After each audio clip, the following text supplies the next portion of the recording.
Yo, are you ready for this Tolkien sacrilege? The episode of Tolkien sacrilege? This episode's called The Eye, and it opens up with an eye. Genius!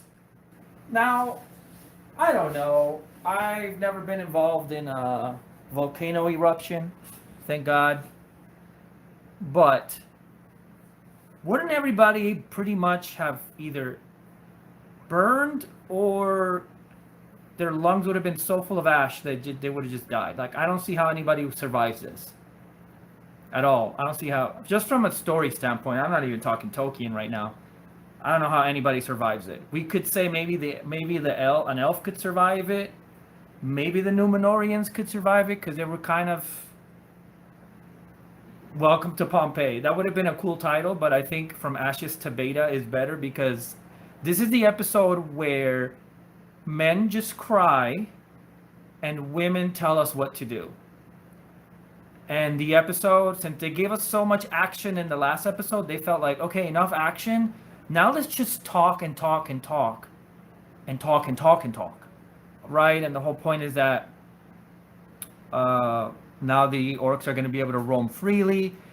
I detest the fact that they keep saying that this is going to be their homeland. Orcs do not have a homeland. They just don't. They're in the Misty Mountains as well. They live underground. It is detestable. Stop with the nonsense. This is not National Pride Month. You know what I mean? Like, it really gets irritating. And she runs into Theo. And can I say that there's a lot of confusion in how they even put this, even from just a story perspective. They go off, then we suddenly run into Isildur. It's not their home. The only purpose of Mordor is to serve as a fortress stronghold for Sauron, period. That was it. There's nothing else. The sequence with Isildur is very confusing because I guess they're trying to make it sound. They think they're trying to be like, you know, these people are really dumb. Like, they think that they have built these characters up to a point where we give a damn about them. You tell me, is there a character that you care about in the show at all so far? I mean, we are 7 episodes in. I think there's 1 episode left. Do you care about any of these characters? Because I don't. Like, I actually was more interested in these characters in the first 2 episodes from the aspect of just fantasy. Like, at that point, I was like, I can watch this as a fantasy show. This and I'll tell you that hurts it. If this had just been a fantasy show that they had come out with, I think it was MTV did like Shannara, which are also a series of books. Incidentally, I read those before I read any Tolkien, so that was actually my first exposure to like fantasy was the Shannara series of books, and I feel that series, which I want to say was MTV, was better and than this in terms of being more faithful to the content and being interesting. If this had just been something like that, then at least I could buy it. The problem is that whenever they go against the lore and they do it at every turn, at this point I feel they're doing it maliciously. At this point, I think they're doing it for clickbaiting. I think they want the fans to hate the show because they know that if we all get angry and we react, hate watching is a real thing, right? Hate watching a show is a real thing, so let's do that. I think that's what's going on this show, to be honest, because I've noticed that every episode, just about, except the last one because it was all based on action, they do something that goes completely against the lore, like completely against it, to get us to get riled up. If you give a shit about Tolkien's lore to begin with, and we'll get to that, but on top of that, they're trying to be witty, like, oh, we created these characters that you love, and so now we're gonna kill one off, or maybe 2, to see how you feel about it, right? And it feels like that's what they're doing with Isildur in this, like they killed him off somehow, but it wasn't even clear that he died. So it's unclear that he's dead or not, which I guess that's what they want it to be, but bottom line is that if we're gonna follow the lore, he doesn't die. It's not possible for him to die. So I don't know if they're trying to be like, well, we're gonna be, you know, we're gonna go, we're gonna be extreme and we're gonna kill him off, and then either we're gonna replace him or we're going to not give a damn about the lore of which we haven't been carrying anyway. Isildur runs into his friend. Remember Valandale? Well, we don't. I know you don't know the names because they don't matter. But he runs into his friend Valandale. He's stuck under something. Muriel comes along out of nowhere, and Muriel is like, "Oh, come with me." And he's like, "No, Valandale is under here. Help me." As if Muriel can help him. Like, when does a guy ever ask a woman to help him lift anything? Okay. And we see there he is. And we see that the other boy, remember the white one, Atumno Antamo, I guess is his name. He's dead. And Muriel's like, we gotta help these people that are stuck in a burning barn. And Muriel, obviously, the barn caves in on them. And it's unclear what happens. You know, I didn't know if Muriel died. I didn't know if... I definitely didn't think Isildur died. If you watch it...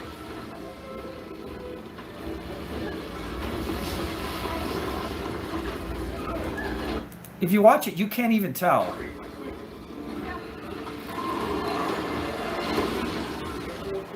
These people go out. Boom, the thing caves in.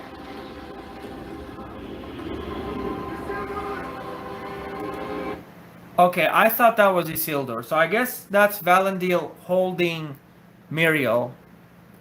I didn't know who it was. I thought it was... I guess that's Valandil holding her, and Isildur, we don't know what happened. We don't know what happened to him, right? But as of now, they're trying to make it look like maybe he died. Whatever. It's also ridiculous that they would be able to touch any of this, any of the timber. If it's been burning, it would burn their hands. It would be really hot. Like, have they never... Yeah, you can't see anything. Have they ever touched anything that has burned?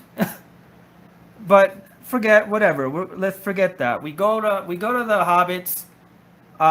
We get a sense that they are north of Mordor because they finally come to a clearing and they're all excited about the clearing. I guess some of the rocks that got chucked from the volcano went this far. So clearly they're not too far from the volcano. So they're probably somewhere north of Mordor at this point. I forget, Rovanion, I guess it's called. I forget right now, honestly. At this point, I don't even see the point of the checking. He's probably one of the blue wizards because he seems to be in tune with nature. And I do recall that Tolkien talked about the other wizards being wizards that have, like Radagast talked to animals, and he was in Lord of the Rings. There were, I want to say there were 5 wizards in total. The Istari that I mentioned in the previous episodes. There were 5 of them that came across from Valinor, not in this time, but whatever. And one of them was Gandalf, one of them was Saruman, one of them was Radagast, and then there were the 2 blue wizards, which we never... I think they give us the names. We might know the names. I forget them though. But they never come into Lord of the Rings or the stories because according to Tolkien, they went east. And if the only credit that Tolkien gives the blue wizard, like if the blue wizards had not been in the east, maybe Sauron would have had more people on his side to battle against Gondor, you know, in Lord of the Rings. But other than that, it's kind of, he never went into it. But we do know, like, you know, like peripheral things about the blue wizards, and that's what they're called. See, there's this tree that got burned. Another thing about all this is a natural calamity. I know they're trying to make it look like, you know, obviously that it was contrived by Adar. But this is a natural calamity, and natural disasters are awful and they happen, but they make it sound like, they're trying to make it sound like it's evil. A volcano erupting in and of itself is not an evil event, you know? But in any case, what they're trying to portray this character is that his powers are dangerous. So, you know, Nori is scared of it. Everybody's scared of it because it's like stupid. It's like, if you're not, why would you get close to someone that's working on, like if someone is drilling into the ground, into cement, and they're doing construction work, do you just go up to them without a helmet, without goggles and proper protection wear? No, you don't. You're gonna get hurt, right?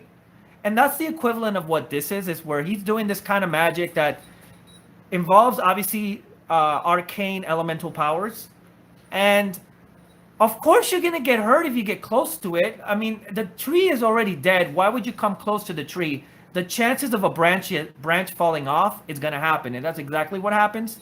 But they're making it look like, ooh, this guy is scary.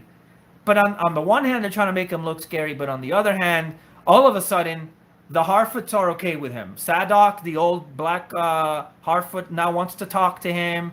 Suddenly, all the negativity that was ascribed to him is out the window because they realize that they are useless without some help, right? In any case, that's the whole point of that sequence, is to show that he is able to heal nature and make it grow again. So he's clearly one of these blue wizards, maybe Radagast, but that's it. This stuff is ridiculous. He's literally offering the dwarf king like food, food and like just basic stuff.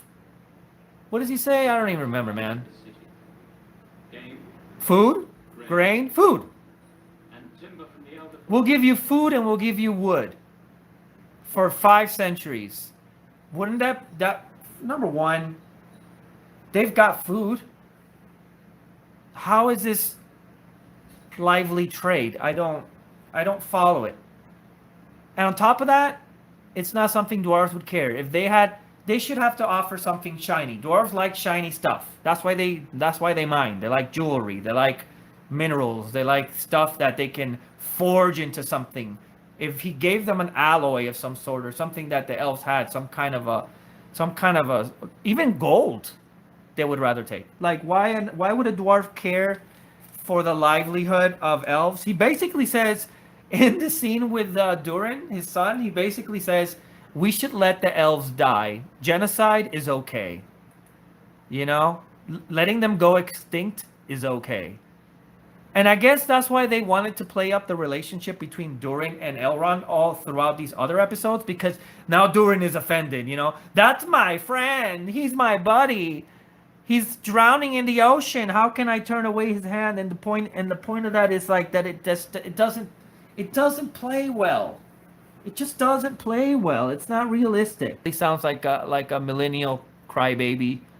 Rather than someone that would stand strong against his father and say, you know what, look, I understand you're the king, and I understand that's how you want to see it, but he should appeal to the greed of the dwarves. The dwarves were known to be greedy no matter what. You know, like they're so easy to manipulate. All you would need to tell a dwarf is, listen, you're gonna get us all the gold you ever wanted. That's why they got the rings. When they get the 7 rings, mind you, the 7 rings are not for, there are 7 different houses of dwarves. These are the Longbeards. The Durin clan, the Durin folk are the Longbeards. I Longobardi, right? There are 6 other houses of dwarves. They each eventually get a ring. And the only reason they want the rings of power is because it brings them gold. It's like having like a 5% increase on your ability to find gold and jewels. That's why they want it. So if you want to convince a dwarf of anything, just tell them you're going to give them gold. Tell them you got a treasure hoard that you're willing to give them. It's really easy. Don't appeal to their sentiment. They don't have sentiment. They don't care about you. So I agree that the king would turn down Elrond. Durin is crying like a baby. He cries like a baby. He's crying because he can't help his friend, who he thinks is going to die. And this is what I'm talking about, where like if this was any other show, and this was anybody's set of elves and any other set of dwarves, all right, whatever, do what you want, I can buy it. But when you're talking about Tolkien dwarves and Tolkien elves, no, he would not cry. This is pathetic. This is beneath him to cry about something like that. He would find, if he really felt that strongly about helping the elf, then he would do something about it. He would get stronger about it. He would get more determined about it. He wouldn't cry about it like as if his own wife died, or a dwarf would be more likely to cry about losing his gold. In this world, elves can't live without mithril. They're literally going to go extinct without Mithril in the world of Rings of Power. Something that in your wildest dreams would it make any sense? Would Tolkien ever make that a thing? You know? In this world, not only does Mithril save the elves, right? He throws the Mithril stone by the leaf that's been corrupted by we don't know what. We don't know what's corrupting the leaf, right? But look what magically happens. Look what magically, let's add more powers to Mithril. What does Mithril do? It naturally makes evil go away. And because we have a CG team that can make it look like they can do that, we just, it just happens. And I don't understand. He acts as if this changes anything. Your dad still told you you can't mind the shit. Your dad is the problem. You didn't need to be convinced. You were going to do it because that's your friend. But now we're going to pretend that this changes anything? It changes nothing. Your dad doesn't give a damn whether Mithril has this power ability or not. And the fact that it has this ability is ridiculous. I can't buy any of this because I know the rules. You can't change the rules on me and expect me to then believe the story you're telling me. Make it your own thing if that's what it is. Don't make it part of Middle Earth at all. Where is my son? Okay, so naturally you would think that if he says, "Where is my son?" we're going to go look for his son, right? But no, we're not going to look for his son. So this makes no sense. Why even give me this? Why even give me this if we're not going to go look for Isildur at this point? He just says, "Where is my son?" and then we're like, he's dead. We don't know. He's dead underneath a pile of rubble.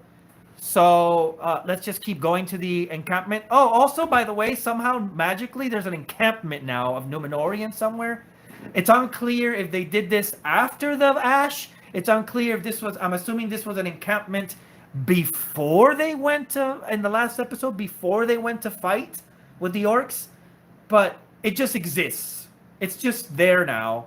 And it just conveniently exists outside of all this ash cloud that's covering everything. Dude, if you knew you were going to need this encampment in episode 7, why didn't you at least hint at the encampment in episode 6 and let us know that it existed so we had some sense of context as to when the freaking encampment was made?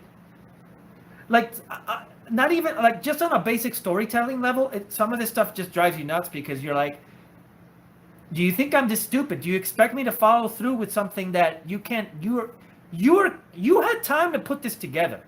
You wrote the episodes. You wrote the outline before you even did the episodes. You knew where you were going. You know the elements and how to tell a story and where everything needs to come into place for it to make sense. But you are just ignoring that because you don't want to, because you want more hate watching. I don't know. It's enraging. At this point, what I wanted to show you was Galadriel getting introspective for the first time ever. Suddenly, she's doing this, I don't know if it's even a 180 from being the obnoxious, arrogant, hard-headed, stubborn person that she was. Now, suddenly, she's actually having introspective moments, which would be great if it was consistent. But again, it's hard to see where she got there. Yeah, supposedly you would think, and at least they think because they think they're writers, that the progression of the character through the hardships that she's going through should give you the ability, will give her the ability to mature and change. But we don't really get a sense of that because it's not really delved into. They're not really giving that to you. They're just like, okay, she just did this. Now she's going to stop and think and talk to herself. And by talking to herself, she's going to come to these realizations. Tried inside us. Every war is fought without a beginning. So she talks about the fact that a warrior, and this is a good point. This is one good point, that a warrior's battle is internal as much as it is external, right? That you're fighting demons within as much as you are fighting demons without, and that's a true thing. That every soldier must be mindful. But again, like when did she become introspective? It feels like she's reading it from a book. Why soldier then? And honestly, I don't care for the Theo development. Obviously, they're trying to say that he's going to become a hero. I love how suddenly Galadriel has moments with these young boys. First it was Isildur, now it's this kid. They just kind of throw us into these moments that are supposed to be meaningful and could have been very meaningful, where she's finding men that in the future could be something, that she sees something in them. But we don't really get a sense of that. We just get a sense of like, he's like, oh, am I a warrior then? And she's like, yeah, sure. Here, let me give you my sword. He doesn't get to earn it. He doesn't get to prove himself in any way. She just hands it over to him. You could be like, hey, be the caretaker of the sword for me. Watch the sword for me. But to make the leap to be like, yeah, you can be a soldier just like that. It runs very flat. How do they have an encampment? God knows. God knows how they have an encampment, but they do, and we get to see it. And here's where we look at Miriel, I guess, in what we saw before with Isildur, where supposedly Isildur died. She lost her eyesight, which would make sense because we did kind of see that literal fire, what do you want to call them? I forget right now. Embers ran into her eye when the cave-in happened, so it would make sense she lost her eyesight. I don't know why she's not bleeding or anything. I don't know. So Muriel is now blind. We don't get a sense of... Everybody else is crying. Notice that Durin cried about his friend, but Muriel is a strong woman, so she doesn't cry. She just lost her eyesight. But you know what? She don't look blind. She just lost her eyesight, but she's such a strong person that she's just gonna carry on with it. She's not gonna have a moment of like anxiety attack or panic attack that I think any of us would have at realizing we can't see. No. Not Muriel. She's such a strong person that she's just gonna bear with it. She's stronger than every single man in this show. The men are all betas on the show. And if there was ever an episode that gave you the impression of that, it's this episode more than anything. We do have a very random comment made when we go back. Like I was telling you, all of a sudden, I don't know. Suddenly we can talk to the giant. Remember before they thought the giant was a monstrosity? Now we want to talk to the giant and help the giant all of a sudden. Even though he scared the bejesus out of us. He's basically telling the giant, I don't know anything about your astrology, but there may be somebody on the other side of Greenwood that has the capacity to help you. So that gives us another kind of a little bit of a geographical understanding of where they are. They, again, must be Rovanian, but because we know that Greenwood is the huge forest that pretty much occupies most of the land east of the Misty Mountains, where the Elvish kingdom of Thranduil exists, which is where Legolas comes from in the Lord of the Rings. And it becomes Mirkwood once Sauron establishes Dol Guldur in there. But that's not going to happen till the Third Age, so they better not do that. But who knows, they do what they want. But at least it gives us some concept of where we are. And they show us that he was able to heal the tree, by showing us a little flower growing out of it, because that's what happens. Little flowers grow, and they grow in a jiffy. We already know what's going to happen with Nori. It's so typical writing, where she doubts herself. but then she's going to regain her confidence, right? We know that. So here she's doubting herself. We have a really weird, awkward moment between her and Nori, where the giant and Nori, where she's offering him an apple, and this is supposed to be a tender. Every wizard has a color assigned to it. Gandalf the gray, Saruman the white, Radagast the brown, and so Gandalf was more about, incidentally, lore. He was kind of the one that would do. He was the one that would Google things. Let's put it that way. He would Google things, and if he didn't know, his way of Googling, of course, in the world of Middle Earth was, let me go to this town where they might know something about this, or let me go to this area where they might have historical records about what happened. And he dealt with people. Like he was a diplomat and a communications liaison. His forte was his relations with the peoples of Middle Earth. He got to know them. He got to know their customs. He got to know and whether they were dwarfs, whether they were human. That's what he was. I mean, he has his own elemental powers as a wizard, but that wasn't really the forte. That's kind of more where Saruman was. Saruman was more about sheer power. That's why he was originally the white until Gandalf replaces him. And Radagast worked with animals. He was called Radagast the Brown. I don't really know why the brown, but he worked with animals. He was known to be in connection with animals, and we do see him in the Lord of the Rings movies. In my opinion, they made him look really cheesy and dumb. I'm not a fan of the movies, but we do at least see him, even though we never really see him in the books. We never really see, that I remember, he never makes an appearance in the books at all. We just hear about him. He's the only wizard outside of Saruman and Gandalf that we hear about by name, because the blue wizards don't get mentioned in the original writings.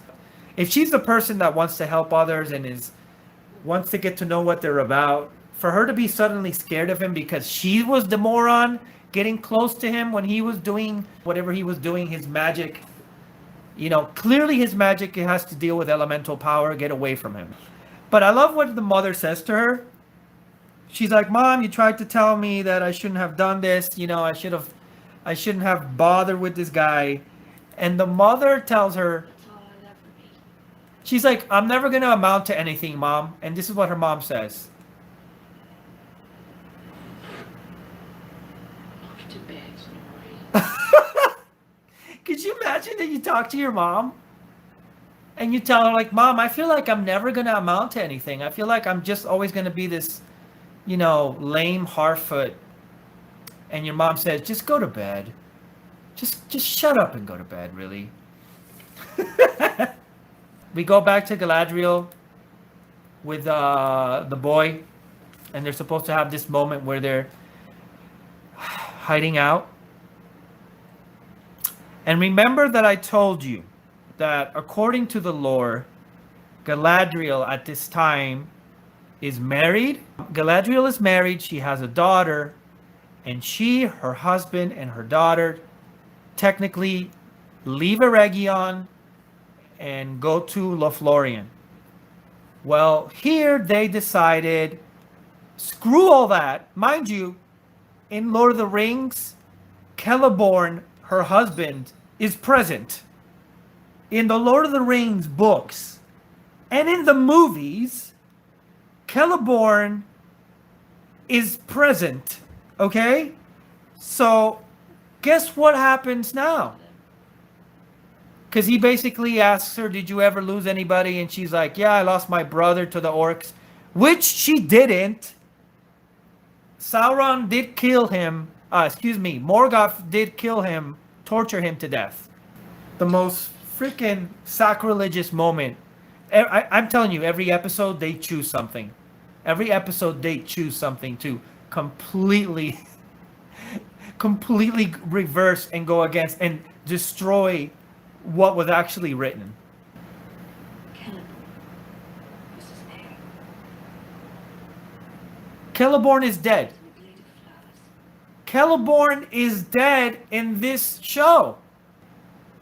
They just erased Celeborn from the story beyond this point.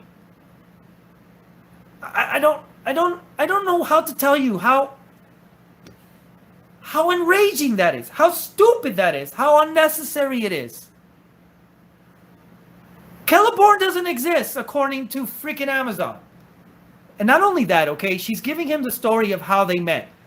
Does anybody know how they met? This is the story of Beren and Luthien. She's saying, and it's funny only because of Theo's reactions. He's like, I was dancing with this woman there. she was dancing in a glade and he saw her there. That's literally what happened between Beren and Luthien. They got married way before all this. They were already married and they had a child before any of this happened.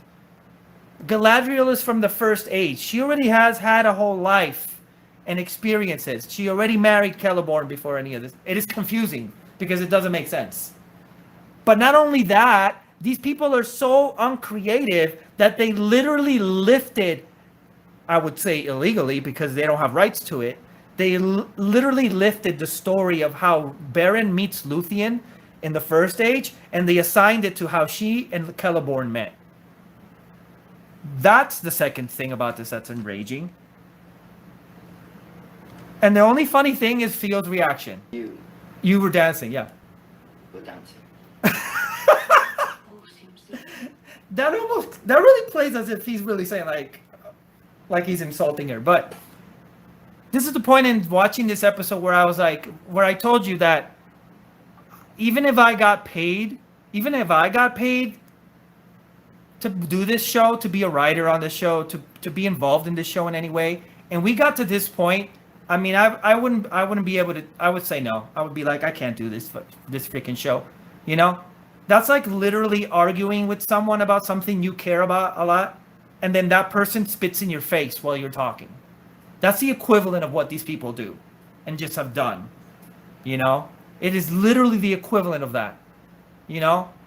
And it's like, if I really care about this, and if it's something that I have invested energy and time and belief into, it's not even about holding it sacred. It's about, no, I'm not going to do that. I can't look at myself in the mirror the next day. Like, there's no point in any of that. And this was really the point for me where I was like, okay, if I was on this show, if I had been involved in it in any kind of way, even as an advisor, at this point you'd be like, yeah, you know what? I can't do this. I can't do this. It's all right. I'm going to do something else. When you guys are ready to do something, I'm going to go to HBO. I can't do this to myself. This is too ridiculous. It isn't your fault. This is too insulting. Look, and I want to do a video on the new Shadow, because I don't know how many people are aware outside of Tolkien fanatics that know about the new Shadow. The new Shadow, yeah, it's about money. Of course it's about money, but it's not about money, it's about agenda. It's not about money in the end, it's about agenda, right? So what I'm trying to say is, Tolkien knew this was going to happen. If you read The New Shadow, it's clear to you that The New Shadow, it's not an allegory, but it's a discussion. It was a way for him to put out a discussion that he's having between himself, his generation, right? The great generation that fought World War I, fought World War II, and the boomers that came after that now are the age generation. But in his time, they were the up and coming, and that he knew they were going to turn their backs against everything that they fought so hard to preserve and to reestablish for humanity. Tolkien knew it. If you read The New Shadow, you know that he sensed. That's why he couldn't finish that story, because he knew that this is what the generations to come were going to do with his work. He was probably grateful that he died before he got to see it. But he knew it was going to happen because he wrote it in The New Shadow. And I want to read it in a video and make a video of it, because I feel people need to know that story especially how it ends, because he says in the very end of the story, he clearly identifies with the old man in the story who is supposed to be a descendant of Aragorn at that point in time. And he says, I could smell the old evil and know it for what it is. You know what I mean? And I think that's what this is about. And that's what the people that falsely ascribe themselves to righteousness are really like on the side of Sauron on all of this. You know, they're arrogant, they are fascists, they are telling you what to think, and if you don't think the way they think, they try to manipulate you, and they try to instill fear in you. Nowhere in any of this do we see the strength that we saw with, for example, the reason why the hobbits were so dynamic, especially, I mean, in my opinion, when we get to Lord of the Rings, Frodo, Samwise, you know, Pippin, and they were really just Bilbo extrapolated into 4 different facets of Bilbo. But the hobbits show you that they may not be powerful, they may not have the abilities that humans and elves and orcs and all these people have, but it's that solidarity that they have, that bond as people, that caring for each other. You really get a sense of what it must have been for Tolkien to be in the trenches in World War I, getting bombed the crap out of, and you know that you're not going to survive this. You're seeing your friends die beside you, but that hope that you held on to, that there's going to be something better, and that even within all that, we have to rely on each other and even laugh with each other to get through it. You don't get any of that here. You really feel like these people are rooting for the enemy more than they're rooting for just the basic humanity. There's no basic humanity in any of these characters that we're seeing. We saw Durin tell his own wife, I can't go against my father because he's the king, right? And if we don't respect the title of the king, what do we respect? Okay, that's a valid point. But then he does a 180 and says, you know what, screw my dad. I want to help my buddy. I don't care that my dad is the king. I'm going to go ahead and mine anyway. And it's the same episode, and there's no motivation for that other than the motivation he had already when he was arguing with his father in the first place. Oh, here's another 180 with her.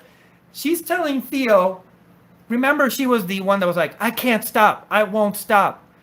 I have to do this because of my... It's not even an oath. If they had made Galadriel do a blood oath like an elf would, then we could at least even buy that much. But we can't buy that much. She does a 180, and now she's like, well, you know what? Maybe the Valar are right. Maybe they have a plan for Middle-earth, and we should just sit it out. So she does a complete 180, 7 episodes into the series. To trust to their designs and surrender our will. My home is gone. Okay, this is it. Yes. Where's the design plans? I am so tired of this trope. I am tired of the trope where people say, if God was a good thing, if God, which in this case, the Valar, right? If the Valar are good, why was my home destroyed? Because reasons. If God is so good, why did he destroy my home? That is such a blatant, childish, and okay, Theo is a child, so okay. But this is the writers talking, right? These are the people behind this show talking. And it's like, are you such a child that you don't understand the world you live in, right? The Son of Man himself said, the prince of this world, right? Meaning there is a prince of this world that lies in darkness, and I have prepared for you a place outside of the world. If you belonged in the world, it would love you as its own. And because you don't belong in this world, it does not love you, and I have prepared a place for you. If you have any kind of a spiritual inkling in your body, you don't hold on to the things of the world that are immaterial. They're reverent, they don't last. That's the whole thing also with Middle-earth. The concept that the elves are about eternity, and they're about preserving the beauty in the world, but it has to fade. it has to leave and you have to go somewhere else. You crying about the tragedies that are happening to you and blaming it on God instead of really addressing and pinpointing where it's coming from makes you look like a moron, a selfish prick, a person incapable of maturity. You know, I am so tired of the trope of, well, if God was good, he wouldn't let people suffer. Okay, he is not the prince of this world, though. His omniscience is not about interfering in your decisions and the decisions of other people in the world to begin with. You have to suffer the consequences of that.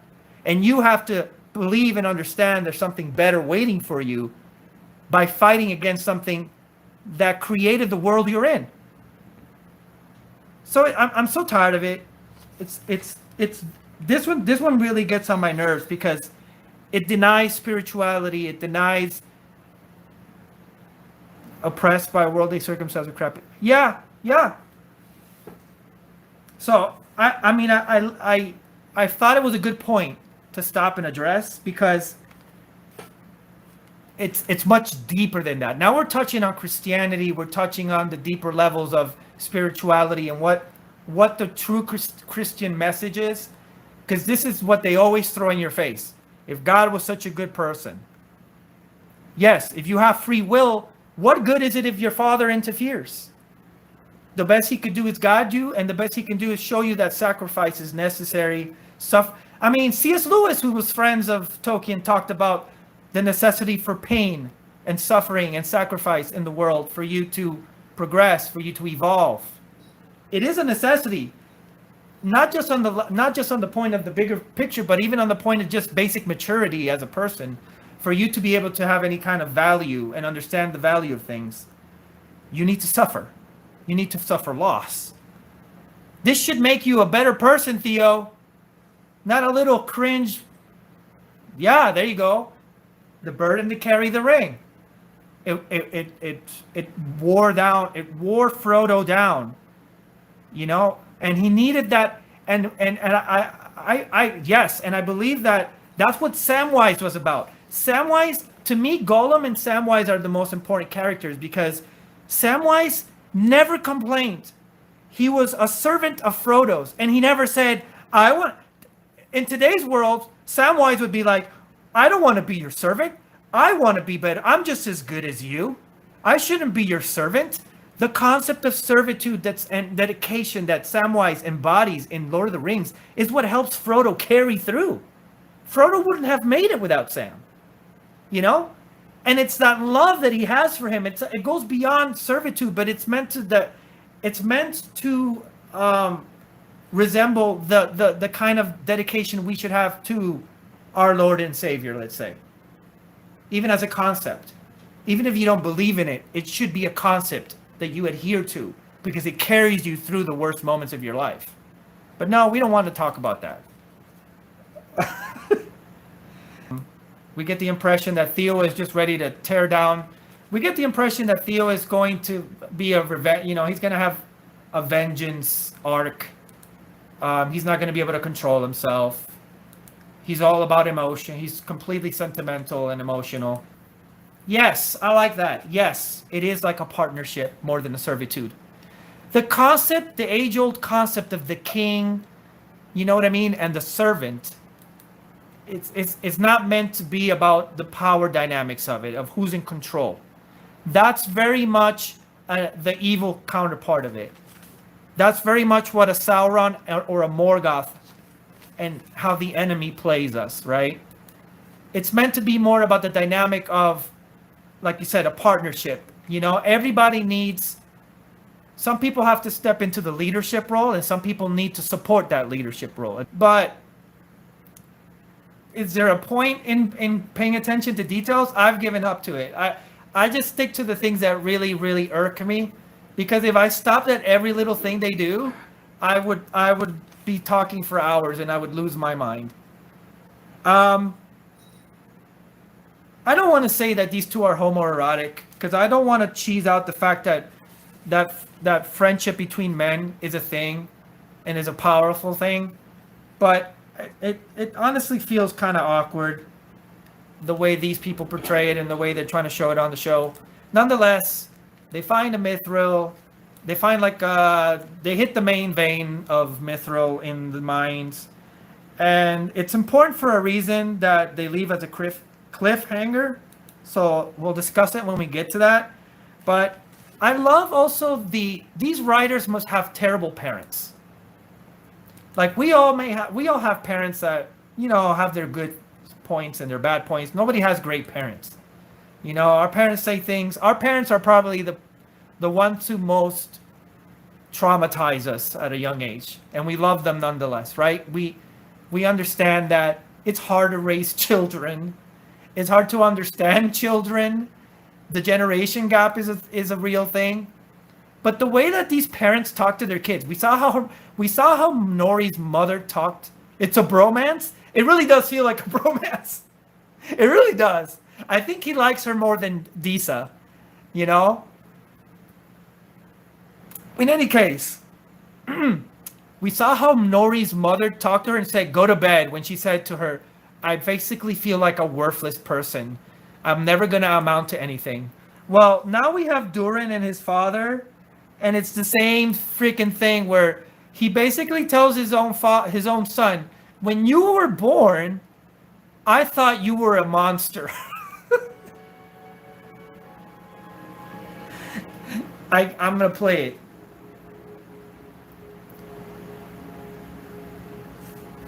When your mother bore you, something inside you was ill-formed. What the hell is that? Could you imagine your dad tells you that? Something inside you was ill. So you're basically saying that I don't even think Tyrion Lannister got this kind of treatment from. It was way worse. Yes, we know that. But I don't remember him. It's Game of Thrones. Now we're in Game of Thrones. Yeah, you're a defect. You were a defect, but then I changed my mind and I told your mother that you're going to be the best king ever. And they have another this feels like a boomer millennial discussion between the two of them. But basically he's like, "I gotta help my friend. He's my best friend." And he literally removes the collar that he has around him. I guess it's supposed to signify the fact that he's the heir to the throne. So basically his father disowns him here. Because he said, yeah, he disowns him. Yeah, he gets disowned right now. Oh, no, no, wow. This turns into Macbeth. These people are so pathetic. This turns into Macbeth. Durin is suddenly Macbeth. Wait till you get to his conversation with Disa. I just couldn't. Father, if you fall to pieces when I dig a single hole. So he just told him, remember, it is Tyrion. Remember he told the father just said, "Oh, I told your mother you were going to amount to something." And now he invokes his mother's name. You speak of greatness for me, but you suffocate in me any ambition. Those heavier burdens must also endure. He basically says, I love Elrond like as if he was born in my mother's womb. And this guy gets angry.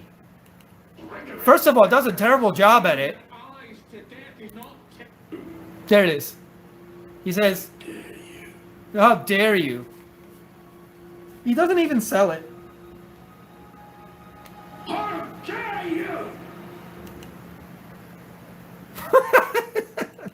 This interaction between father and son, right, is really a discussion between the boomer generation and the generations coming up, where the boomer generations keep imposing on the younger generations a sense of, you need to be faithful to me even though I wasn't faithful to my father's generation. And there is a line in the Gospel of Thomas that I've taken to heart, where it says, "There will be 5 in a house, 2 against 3, father against son, and they will stand alone." Meaning, it's inevitable when you are standing up for what you believe is right and what you know to be the right thing, that you will come up against your own family. And you're going to stand alone. And that's what it means to follow this path. That's what it means to follow the path of devotion to the dark ember, you know? And here we have it kind of symbolic. I don't know whether they did it on purpose, whether they really know what they're doing. It's clearly something that even the writers are conscious of and plays out in their discussion here. You profaned the crown you wear.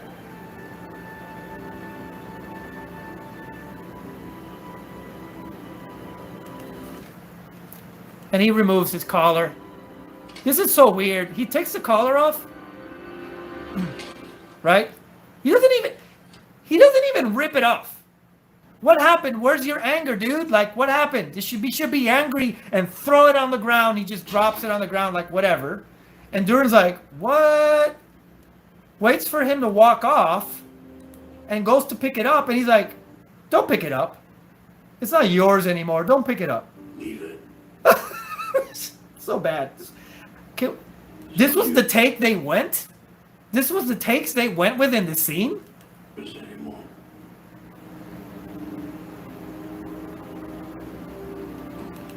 Oh my god. The Harfoots wake up and everything is blooming. Why? Because the giant made it happen. Apparently where he walks, everything grows. So now she realizes, oh, I'm a dumb. It's like that age-old story of like, give a man a fish and he'll eat for a day, but teach him how to fish and he'll eat forever. The Harfoots are locusts. Did you think about that? Like they just literally move from one place. They eat all the food that's there until there's nothing left. They don't sow. They don't do it. They're not even hunter scavengers. How did he even understand? They're locusts. They eat everything in one spot and then they move on. That's what I realized from this scene. I was like, oh, so you're basically telling me the Harfoots are locusts. They can tell that obviously it's magic, that some magical power made this bloom, and they know where to go. Like they instinctively know where to follow, right? He looks up and says, that's the way he went. So you mean to tell me because Nori, then comes in Nori and says, I'm smart, I'm going to deceive them, and I'm going to throw them off the trail. Why would they listen to you? Sauron had what? Some lesser fire spirit serving him? So if you think that's what this is, okay, yeah, maybe. Rather than throw them off, all she did was draw their attention to her. And then her father comes to her rescue like a moron with a fire stick. And apparently they can literally grab fire and, just shut it off. So I don't know if that's supposed to mean that they're cryo. They've got cryo power.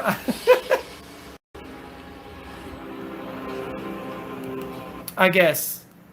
They can turn fire off and on at will because in the next moment they actually light everything on fire. Just like that.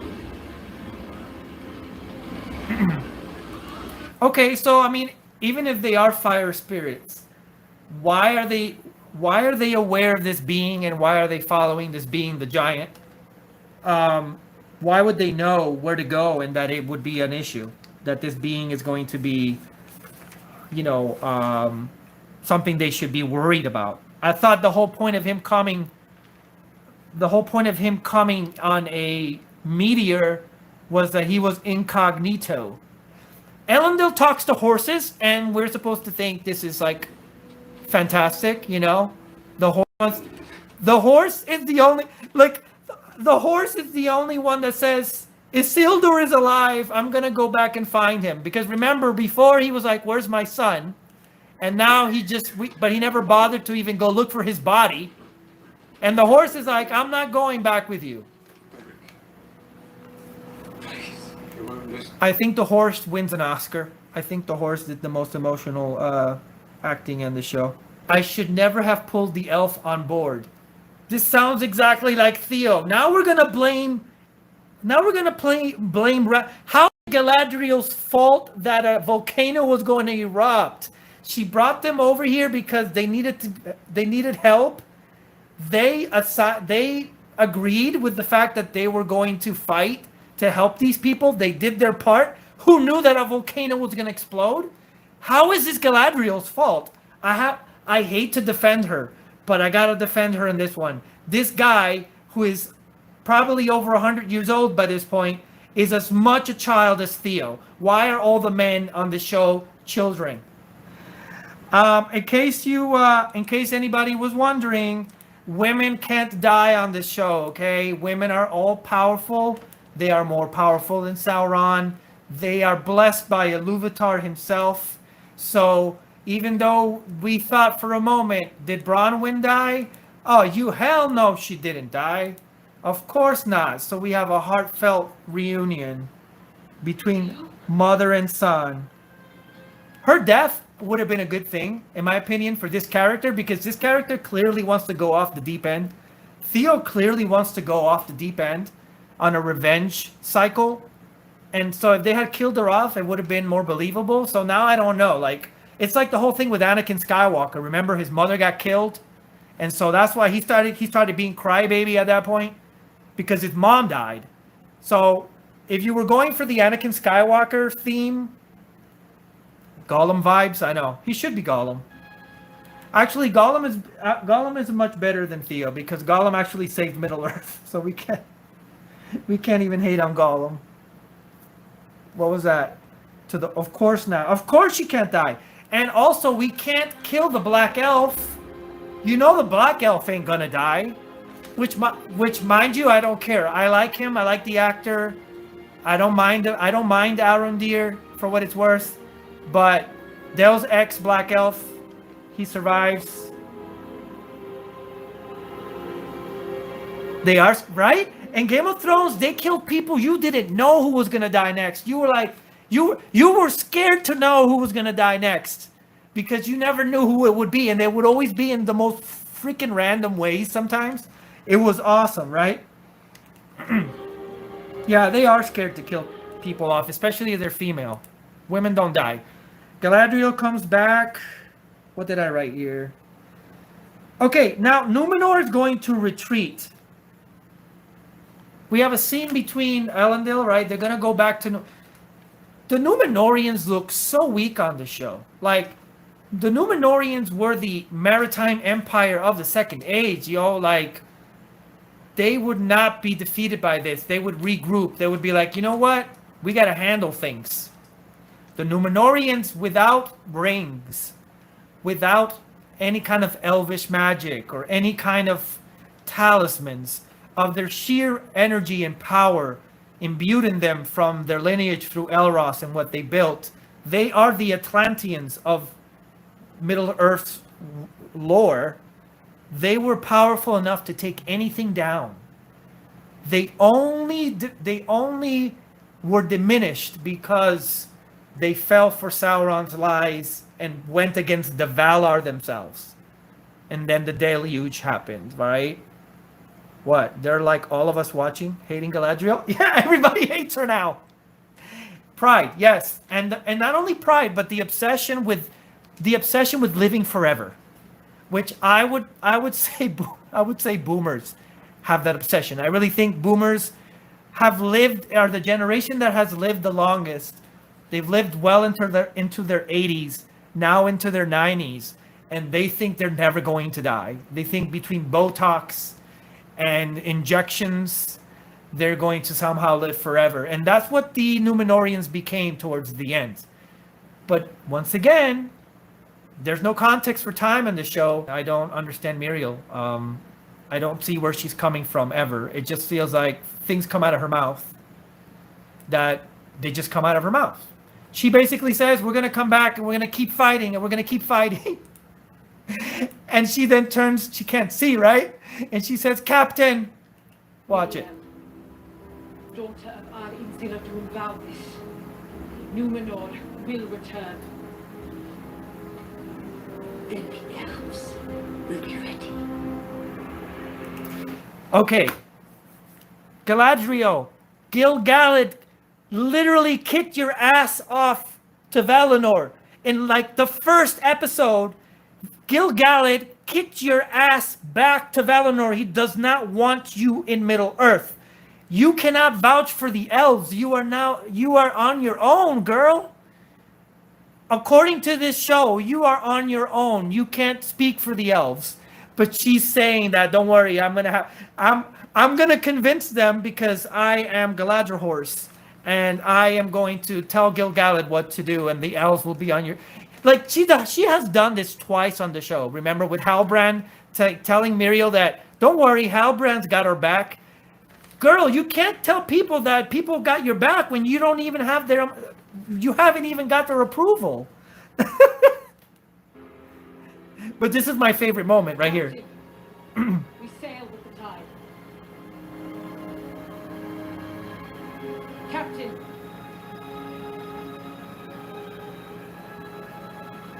What are you doing?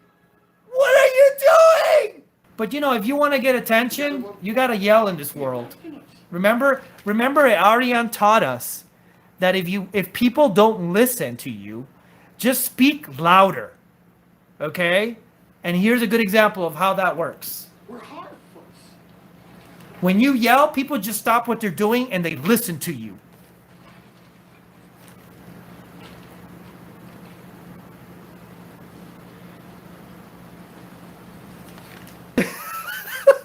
This speech was meant to motivate Nori to get her ass up and help him pick up the pieces.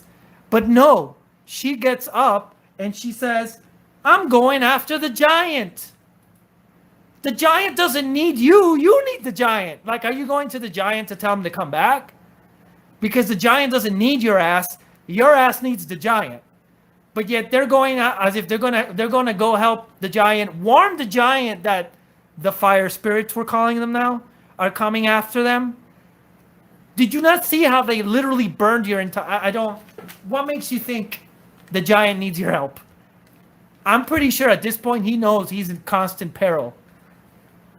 Look, it's like it's trying to be reminiscent of like the Fellowship of the Ring, where, you know, remember one gets up, then the other one, everybody, oh, we all want to go. So like her friend, remember her friend that was like, I hate the giant, we should have never dealt with the giant. Suddenly she wants to go stand beside her. And then the mother, you girls aren't going anywhere. then the mother's like, I'm going to go too. Not without me. Look at that, all of a sudden. And he's like, are you crazy? And you would think, that's your wife and that's your daughter. Are you going to go with them? No, he's not going with them. And he looks at her, oh, you're trying to get me killed. He's got that classic look like, are you trying to get me killed? That's the only thing I could believe in. We have another inconsistency with the lore when we go back to these morons. No. So where are all these Southlanders, which they aren't Southlanders, where are all these humans going to go now? Bronwyn tells us, yes. An old Númenorian colony by the mouth of the Anduin. The mouth of the Underweed. We all know what colony that is, y'all. We all know. Pelargir, they called it. Pelargir cannot possibly exist at this point in time, right? I believe Pelargir was founded by Elendil. And Elendil just cried and left to go back to Númenor. So he couldn't possibly have found Pelargir yet. Pelargir does not exist, let alone be an old Númenorian fort at this point in time in the story. But it needs to happen. It needs to exist. You know what? Why don't you just go to Osgiliath? You know what? Why don't you just go to Minas Tirith? I'm sure Minas Tirith is there waiting for you to just populate it. You know, it was just there. It's an old Númenorian something or other. At this point, why even go to Pelargir? Go to freaking Minas Tirith. Go to Osgiliath. For Christ's sake. Halbrand didn't die, as if we needed to know. As if we needed to know. If he's going to be Sauron, which now everybody wants to say it is, if he's going to be Sauron, you know he's not going to die. He's going to get his butt up and ride a horse right now because she says you need elvish medicine to heal, but we don't carry him out on a stretcher. We don't have anybody carry him, you know what I mean, on a wagon. Like, if they even hitched him to a wagon behind Galadriel's horse would be... No, he literally can just get up and walk. If he can get up and walk, does he need elvish medicine?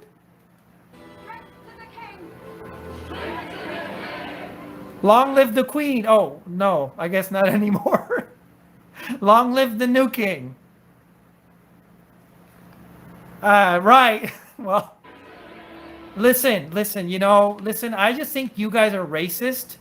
You guys are racist, and you are patently evil because you just don't want to believe the miracles that are happening on the show. I would have loved if they just took Halbrand and they tied a rope to his leg and they attached the other half to the horse, and Galadriel just rode off and drags the whole way. I would have loved it. Why does she have a sword different than every other sword the Númenóreans had? Every single I don't know. She didn't have a sword in the beginning, right? And then now she has a sword, so she must have gotten it from them. I didn't even make that connection because so now we have the Macbeth moment. I told you guys that this turned into Macbeth. So I don't know if you know Macbeth, how well you know Macbeth, but Macbeth is obviously the wife of the Lord Macbeth, coerces and convinces him to kill the king, or whatever, or take over the kingship. That's the whole thing. How a devious woman can lead a man to atrocious acts for self-empowerment and greed and hubris, and then it all falls to shit, you know? I honestly, even the white horse, like, I hate she's the only one with the white horse. Every single other sword is horse head pummel. I didn't even notice that. Because I think they're trying to pretend that that's an elvish sword, but we have no context of her ever having an elvish sword. So we have a Macbeth moment. It's really hilarious because she literally calls her father, she says, your father is old and needs to die. That's all. McDwarf. I'm going to call him McDwarf. No, it isn't. She left it on the ship. Oh, yeah, you're right. Well, no, I thought I thought it was the dagger that she grabbed. I guess she left the sword and then she grabbed the dagger. Yeah. That was episode 1, by the way. So. It's your father's. She's like, it's your father's fault. We need to kill your dad. It's time you kill your dad and took over the kingship. Yeah, you're right. You're right. Yep, you're right. But was it this sword? I wonder if it's the same sword. And they just said, forget continuity. We don't care about continuity. Forget about continuity. She had the sword anyway. She magically, you don't know that elves can magically, rematerialize swords. Did you know that? That's what she did. Grown too old. Too suspicious. His mind too feeble. Is this not Macbeth? Eyes too dim to see. How many tropes can this show have? How many things can you guys take from actual good literature and not even use it in a sensible way? That no matter how many crests he hurls to the floor, one day this will be your kingdom. Oh no, honey. This won't be your kingdom. Guess what? During the fourth, During the fourth. not your brothers. Not some other dwarf lords. Yours Oh, but not just yours. Remember who your wife is. and mine. And mine. You eventually have to leave it all behind, have real life experiences, real life suffering, and then imbue that into your real life interactions with real people, and then imbue those into your writing so that they're genuine, even if they have the trappings of something like this. I don't think these people have ever had anything genuine in their lives that they've experienced that they can bring to the table. Anyway, she's going to, I guess, kill her dad. I mean, it sounds to me like that's what it is. The father tells them to shut the mine, and he throws the leaf. Who cares about this stupid leaf?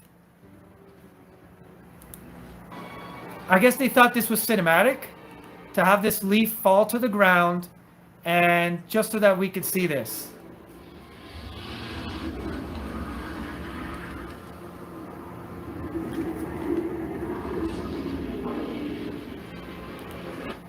Ooh, the Balrog has awoken. Okay. Here we go again, right? Here we go again. We do know it's a fact. Disa goes from charming to bad. Galadriel goes from blood to temperance. Flip-flopping, changeable character. Yes. Yes. Well, it could be argued that Disa is looking out for her own interests, and the interest is that she wants to be the queen. So she needs him. But we never saw that before. And I know that technically he has been disowned in this episode, but I think it's pretty extreme to go that far when in this same episode, Durin was telling her, we got to respect the monarchy. And like you're saying, let's undermine the monarchy that we're going to take over, whatever. We do know that it is a fact that the dwarves delve so deep into the mountain at some point that they awaken the Balrog. And the awakening of the Balrog is why they are pursued, attacked, killed by the Balrog, to the point that they have to abandon Khazad-dûm and shut it down. And that's where we get to the situation in Lord of the Rings later on, where they stumble upon Moria, or they don't really stumble upon Moria. They have to go through Moria to cut through the mountains because they couldn't go through the pass. And obviously the Balrog is waiting for them there, right? And the whole "thou shalt not pass" moment from the movies. But this happens much later. These guys haven't even barely mined Mithril. They haven't even barely mined Mithril, and there was a very robust Mithril trade between elves and dwarves for quite a while before this happens. If you're going to introduce the Balrog already, then you're telling me that in the next episode or the next season, the dwarves are going to have to run away from Moria. They're going to have to evacuate. So when are you going to mine the Mithril that the elves need to survive? Just from a story standpoint. You said the elves need the Mithril to survive. They're literally going to go extinct on Middle-earth, apparently, if they don't have Mithril. We just barely found where the Mithril is to be mined. Mind you, no one's mining it anytime soon, apparently, until we kill Durin's father. And you're already telling me the Balrog is literally in the chasm where the Mithril is? You're not going to be mining... You're not going to be mining shit. Unless you're trying to tell me that the elves are going to somehow kill this Balrog. Oh my god. Keep this one in your back pocket for later. But no, you brought the Balrog. Okay, let's see what you're going to do about it. I want to see how they handle the Balrog and get the Mithril. Because at this point, I don't I don't know what else to think. And this is where they should have ended the freaking episode. No. This should have been the last image we saw.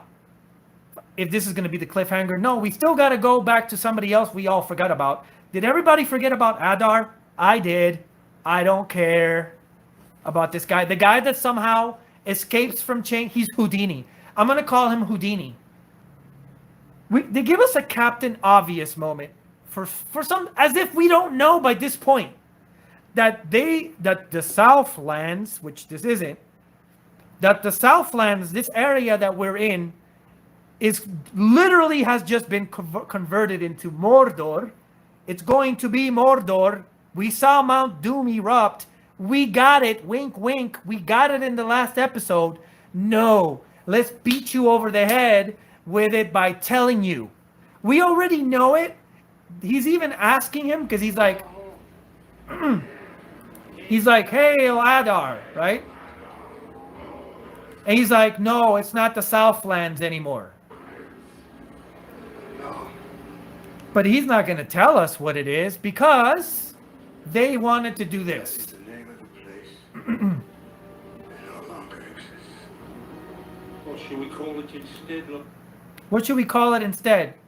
I love in this show how people ask questions, but they don't get answers. They just get ignored, like how you get ignored by people that don't. He doesn't even answer the question. He looks up at the sky, and in case we didn't know where we are, we have this wonderful reveal.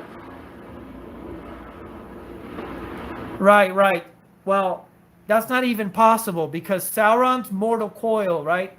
His physical body gets destroyed in the deluge in Numenor. Sauron supposedly is able to take on beautiful form at this point. He would have to convince elves to even listen to him, I would think. But look! Where are we? I don't know! We're in the Southlands! Wait, no it's not! Not anymore! Thank you for telling me where we are, because I didn't know! Yay! That was, I mean, I think at this point they just literally find things to make me hate watch the show. If I didn't want to have the fun practice of discussing the lore, because there's a lot of good things in the lore. Like I said, I want to do a whole thing on the New Shadow because I really feel that Tolkien predicted that this would be done with his work in the New Shadow. And he really gave a really good warning to all of us about how evil really pretends to be what it's not. I still can't believe they couldn't pay good writers. I mean, it's not that they couldn't pay good writers. It's that this is what they want. This is what they want. They don't care. They want hate watching. And I don't know what they're going to do. I don't know where this is going. I don't care. None of it makes sense. I'm assuming, I guess we're going to kill Durin's dad. We are going to pretend that we can fight fire spirits. Maybe the giant guy is going to do some weird dumb crap. Maybe he's going to learn how to speak like a normal person. We already know what Muriel's going to do. She's just going to go home and get reinforcements. To do what? I don't know. And I guess Galadriel is going to go to Gil-galad. Who, the first thing I would do if I was Gil-galad and Galadriel showed up, I'd be like, I thought I sent you to Valinor. What are you doing here? What are you doing here?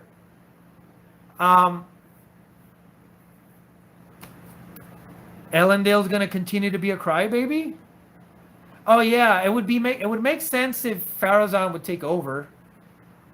But once again, he hasn't given us much of an indication other than the fact that he has his own intentions. But we don't have any sense of how Pharazôn is strategically positioning himself to take over. I mean, we know in the story he just marries her and says, well, now I'm going to be king. Right? Isildur, I'm assuming, I'm betting they're not going to give us Isildur back until next season. If they're even going to do that. I think they really want to, they really think we give a crap about Isildur. I mean, we don't. I know what Isildur does. It doesn't matter what you do with it on the show. I know what his real significance is in the actual lore, so you can go F off with that. I don't care about Bronwyn going to Pelargir. I don't care to see what Pelargir looks like. It doesn't exist. Galadriel's going to go to Gil-galad. Maybe she'll run into Elrond. I don't understand. Like, they kicked Elrond out. I didn't show you that, but they when the father caught them mining together and having their homoerotic moment, bromance, he seized the elf and he kicked him out. And then Elrond is obviously upset, but he looks at his hand and he has that little piece of mithril. What is that little piece of mithril going to do for you, buddy? You need way more than that. So I don't understand that. I guess he's going back to Lindon and he'll run into Galadriel and Gil-galad, and Gil-galad will be an obstinate piece of crap. I would assume, based on what they're doing, that if Elrond comes back with news that the dwarves are not going to help them, Gil-galad is going to literally go to war with the dwarves to try to take, which is stupid. but I would assume that's what it seemed like. Gil-galad, the way they are portraying him in this show, looks like he's not taking no for answers. He does not care, especially if we're talking about it's the existence of the elves literally depends on Mithril in the show. Oh, we never got back to Celebrimbor and the rings. We have no idea about the progress of the rings. They act as if the rings is something they can just like prolong for the entire series.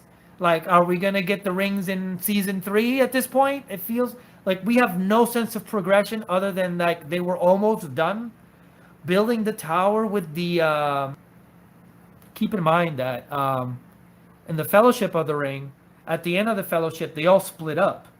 And that kind of lended a new dynamic to the storytelling, because now we had like 3 or 4 different story arcs to follow, and each of them were interesting in their own right, and they came back together when they needed to come back together.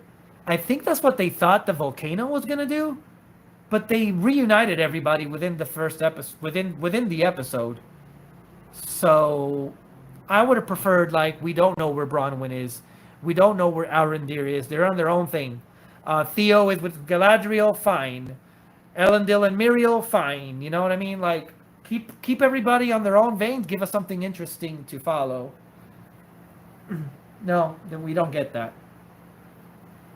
But we did get the Macbeth moment. I thought that was hilarious. I thought Celeborn being dead was hilarious. I thought the fact that she suddenly knows how to dance like Luthien and that's how they met was hilarious. I gotta laugh. I can't think of who else. Oh, the Balrog is now existent, so either they're gonna kill a Balrog so they can get to the Mithril. I mean, I guess they're gonna have to be able to be capable of killing. There's more than one Balrog. We can kill Balrogs now, because if you awoke the Balrog, it's over. The whole point of the Balrog is that creature is so ancient. It's such a ancient being. From ancient, the whole idea is that it comes from an ancient era when fighting was on a whole other level. Common dwarves and the elves at this point cannot withstand the Balrog. You would need Glorfindel to show up. You know? Yeah, it's almost worse than Sauron himself appearing. Introducing a Balrog is a big deal. And I get it that it's a trope and that you're baiting us, but you keep that one in your back pocket, man. Do it later. Like, how are we gonna mine the Mithril now? I don't know. We'll find out. I bet you know what? I bet you Disa knows how to kill Balrogs, because women are all powerful on this show. Okay, they can do whatever. They don't die. They make all the big decisions. And they have all of the willpower to make things happen by sheer willpower. They don't need armor. They don't need helmets. Apparently, they don't need swords. Yes, Luthien was half Maiar, half elf. Her mother was, I forget her name right now. I'm blanking out right now. But it was Doriath was the kingdom in Beleriand.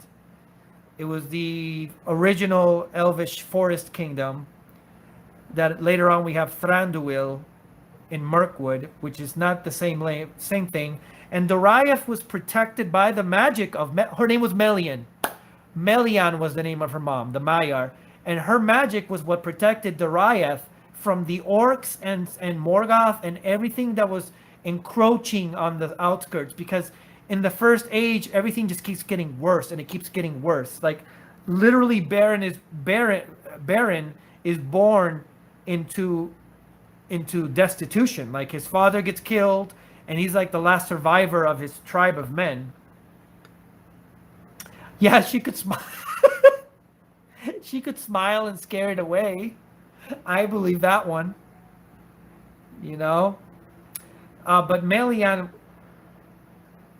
protected Doriath with her magic from the orcs being able, and that's why Beren and Luthien were able to escape there when they were running away from Morgoth with the Silmaril. Beautiful story, great story. There's so much in it. There's so much depth in it, you know. Baron loses his arm because of it. For anybody to be genuine in their coverage of this show as a Middle Earth adaptation, anybody that says that this is done in good faith is either an idiot, a liar, or a simp that is in on it with Amazon or getting paid by Amazon or wants Amazon to throw them some viewers or something, because you cannot in good faith respect the show and respect the lore and call yourself a Tolkien fan or call yourself a fan of the, you just can't. I'm sorry, you can't. You can't have an honest discussion of this show in any sense. You can't even discuss it. You can talk about it as something that was it's a fantasy story that stands on its own, that a fan fiction that these people came up with. But you can't give it any weight and say, yeah, they're doing great stuff with this. Man, I never thought I would see Galadriel this way. I never thought I would see Durin this way. I never thought I would see Elrond. This is not the story. This is something in and of itself, and it's not possible for you to take it serious. They killed Celeborn. They pretend Mithril was made from a Silmaril. These are things that go completely against the lore. Like, you can't gloss over that. And I'm sorry, now that we went over it, is there anything here that made you cry? And did at any point in time, did you feel for any of these characters? But even from this, even when people try to say, I got moved by this episode, this episode was moving. You know, we saw Durin cry because he loves Elrond. We saw Elendil cry because his son just died. And it's all his fault. And it's all Galadriel Horse's fault. And Durin just wants to help his friend. I can cry on whim. I can do it. I could cry for you right now. It doesn't mean it's genuine. It doesn't mean it's actually motivated by anything that actually moves you. At any point in time, do we feel that these people give a shit about each other? The only moment they gave us between Isildur and Elendil as father and son was them talking to horses. And if you want to say that they are horse whisperers, you can't just throw that in as a thing, as a motif at the last minute because it's convenient for you to create a father-son moment. It didn't land. Meanwhile, Miriel lost her freaking eyesight and she didn't seem to be upset about it. Even Nori, you know what? Like, even Nori, in the first 2 episodes, I was almost liking her and buying the whole story, her story arc, which is like, I believe that my life has more meaning than being just a Harfoot that eats like a locust and moves on and gets left behind if I get hurt. I feel that I have a purpose to do good in the world and to help other people. And this giant has appeared in my life for a reason. They even made me lose that. I think the horse made me more upset. And I do think that Adar seems to be the best leader, motivational speaker in this point. I wanted to say that I felt for Nori. But then Nori turned her back on everything that she made me believe she was about. You see what I'm saying? When she started getting all creeped out by the giant because she's stupid and she's interfering in his magic work and getting hurt, or I mean, she didn't even really get hurt, you know, getting spooked by his magic work. And now she's like, oh, I guess now when they do 180s. And they turn their backs on what we believe they were standing for. I can't go back, bitch. I can't go back to you. You can't be faithless and expect me to be faithful to you. So like anything that they did try to build in the first episodes with a particular character, they destroy as they move on in the show. But I do agree that when you think about it, Adar is the only one that has been consistent in caring for the orcs and wanting to provide them a homeland, which is ridiculous, and not turning his back on his word. So I think you make a good case for Team Adar. I'm gonna have to join you on that. I was even curious about Halbrand. Remember, in the first episode, Halbrand was the voice of reason. Galadriel was stubborn, and she was headstrong, and she felt that she just had to. People just needed to do what she says, and he would say, "Why don't you learn how to manipulate people?" Which sounds evil, but it's really how people work. You need to learn what they like and learn what they are about and play to their strengths, play to what you feel they're going to be interested in, so that you can get something done. Because people are stubborn by nature and don't want to be led in a direction that they are against for whatever reason, which is the issue we have with Durin's father, who instead of you're not telling him why. First of all, we forget that dwarves only care about gold. So all you needed to do was bribe the father. But okay, Durin, instead of keep talking about your boyfriend, Elrond, can you talk about something to convince your dad to be on your side? No. We're just going to use this as an excuse to talk about boomers versus millennials. There's daddy issues with these writers, and there's issues of them not even understanding how people interact with each other and how to grow from difficult and experiences and tragic experiences.